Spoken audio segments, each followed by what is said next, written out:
Okay, this is the Game is On 100 here with a quick video, and in this video I'm going to be talking about John Cena. Um, 5 reasons he deserves more respect than he is given. So let's get started. As we all know about John Cena, from everyone from the internet wrestling community, they all want John Cena to be a heel, basically, and have him not to keep him as a face. Then the WWE would draw more people in. So let's get started on this. There's been a lot of articles concerning the hatred of Randy Orton, and I've noticed a lot of people trying to reason that Orton is far superior to Cena. I think the lack of respect and hating on Cena is largely irrational and unjustified. So here are 5 reasons Cena deserves a lot more respect than he is given by many of his detractors. John Cena can actually wrestle. Now we all hear the same old things whenever Cena wins. He only has 5 moves. He does the same thing every match. He can actually wrestle. He's really bad in the ring, etc., etc. Incorrect. Cena is actually a highly skilled worker. It's not his fault the way he's booked. Of course, he's going to be booked in that way. He's the face of the company. His characters aim fully at the little Jimmies. Look at his recent match with CM Punk and also the matches he had with Shawn Michaels, Edge, and Triple H. Sure, Cena may not be the best, and he may not be able to put on an absolute classic without someone like CM Punk, but he is far, far better than he is given credit for. Number 2. He does try to get younger stars over. Although Cena is criticized for rarely losing cleanly or putting guys over in the ring, again, this is not his fault. He's booked that way by the people above him. What he does a very good job of, however, is bringing over guys backstage in promos or in interviews, etc. We see many videos of Cena being a huge supporter of Zack Ryder. He's appeared on True Long Island Story a few times. He mentioned at the WrestleMania 27 preview about how much he rates him, and even got Ryder onto Raw, as in the video above. He also helped to get Wade Barrett some credibility when he lost to him and had him join the Nexus last year. Number 3, he is underrated on the microphone.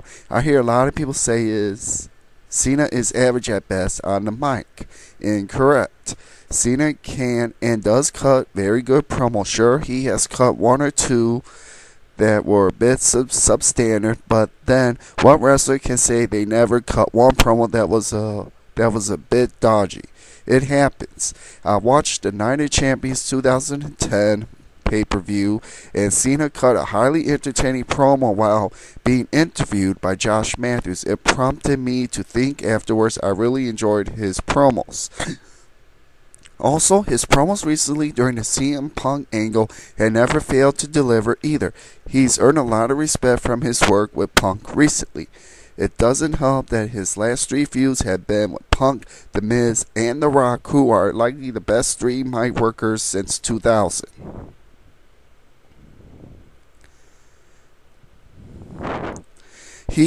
Number 4, he does a lot of work for charity and the less fortunate. There may not be a superstar in WWE that does more work for charities and underprivileged than Cena. That by highly commendable. Until recently, I've never been a big fan of Cena, but I always respected him for what he does in this field. He's a big part of the Make-A-Wish Foundation. That's key. He's donated a lot of his own money to various charities, and he is actually endorses the charities of other WWE superstars such as Shawn Michaels. Anyone who is willing to use their celebrity status to really try to make a difference to the less unfortunate earns my respect any day of the week. You gotta give Cena that. Cena does good things for charity work. You gotta give him that. And last but not least, he is well respected, locker room leader, and an overall nice guy. Now, we all heard about superstars that are complete douchebags backstage, for example, Randy Orton and Batista, but the general attitude towards Cena is completely different. I've heard from numerous sources on the internet that Cena is one of the friendliest and easiest approachable guys in the locker room. When was the last time he heard about Cena getting somebody to push a la Kofi Kingston by Orton? I always get the impression Cena is generally a nice guy, is someone that I like to have a pit and chat about wrestling with at a local pub, and I generally don't think he'd be opposed to the idea.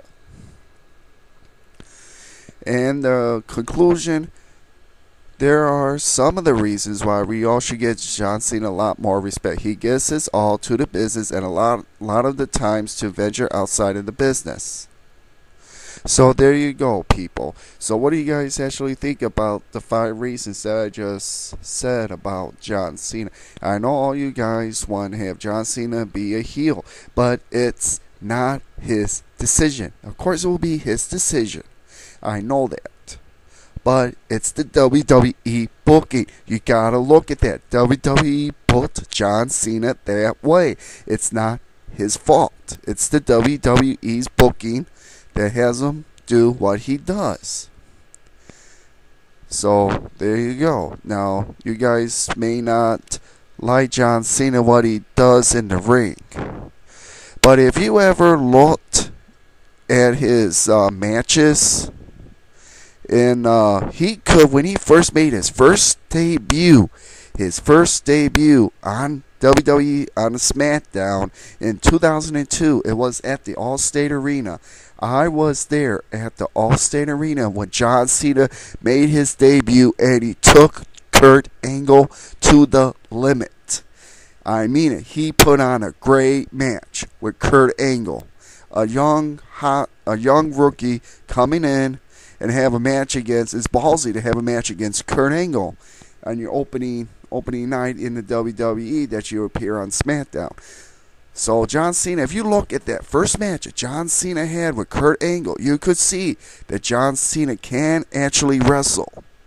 It's like I said, it's the WWE's booking is the reason why John Cena only uses the same 5 moves. Alright, what about back in the day with Hulk Hogan, people? WWE did the same thing with Hulk Hogan. What always happened with Hulk Hogan, and always at the end of his matches, what always happens? Let's see. Hogan starts off in the match. He does get some offense in the beginning of the match. Then in the middle of the match, Hogan does take a beating. He does do some things to get some offense in, but at the ends of the match, what happens? Someone hits their finisher. And what does Hulk Hogan always do? He always kicked out of the opponent's finisher. And what happens after that? He does his hulking up. He shakes his head, does his hulking up.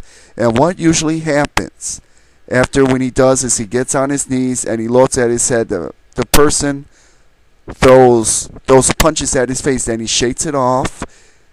And then that's when he does his hulk up. And then he does the usual, with his usual hulk up. They try to do a punch. Again, then he points his finger, like he's saying, what you're going to do. Then he blocks a punch. Then he gives him 3 punches, gives him a beat boot, and then lands the leg drop and gets the win that way. Or other times he would do, some other times he wouldn't do that particularly. He would either do a giant clothesline. If he doesn't do the big boot, he usually does like a big clothesline, then does a leg drop. So Hulk Hogan is like one of the other ones that is like the same thing, just like Cena. Like Cena uses the same moves all the time. It's just like Hulk Hogan, people, back in the day with him. That's how the WWE booked all of Hogan's wins. I don't know how many times I've seen Hogan in his matches that as he won by either getting in a leg drop. Majority of his wins I've seen him get in the WWE has all been by the leg drop that he uses. So there you go. This video went on a little bit longer than I expected. So this is the Game is On 100, and I'm out.